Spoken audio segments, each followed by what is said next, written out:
Saturday morning, November 9th, 2019, 11 of us from United Lutheran left Cavalier at 6:30 a.m. for an 11 a.m. flight out of Fargo. Little did we know our plane was having mechanical difficulties in Syracuse, New York, and our expected arrival in San Juan on Saturday evening was not to be. After hours on the phone and at the Delta help desk, we found ourselves in New York City for the night, delaying our arrival in San Juan until late Sunday afternoon.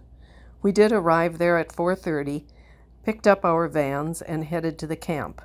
There, we met Everidis and Javier, who would discuss the devastation left by Hurricane Maria, the event that had brought us to Puerto Rico. For most of us, Hurricane Maria was the hardest hurricane that we experienced here, because I think that more than 100 years we didn't live a hurricane like that. So it was hard. It was hard. Some people didn't know a second hurricane was coming when Hurricane Irma hit us, because we didn't have electricity. So it was hard to experience all the winds and the damage and the flooding. It was scary. It was scary, really scary, to hear that for 24 hours. And at least at my home, we needed to wait for 2 days to try to walk on the streets in front of my house, because all the streets were covered with the trees and so many debris.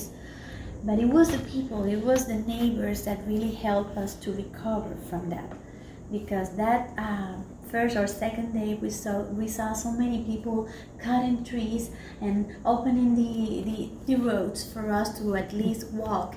And also some of them couldn't prepare properly to have all the supplies to experience the hurricane. So anytime that help came to the neighborhood, you could hear the neighbors, hey, come here, because we're receiving this. We want to share that. To share the tables with them was really a blessing. I think that was one of the main reasons we could recover from that, because we were without water for more than 2 months, almost 3 months at least where I live, but without electricity for more than 4 months. And when you have parents that are old, there are people that really need help to look for those things. It is hard. We needed to make lines for like 6, 8, or 10 hours to get supplies, to get gas for the generators or everything. I think one of the best things of being here in this kind of organization is that you feel that you're useful to help someone. So it is hard work. Sometimes it is exhausting, but I think that there's nothing better than see the face of the homeowners after we finish that work.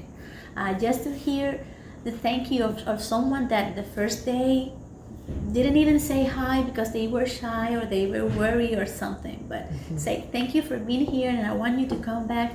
That's really rewarding. We don't need anything else. That's the best that we can receive.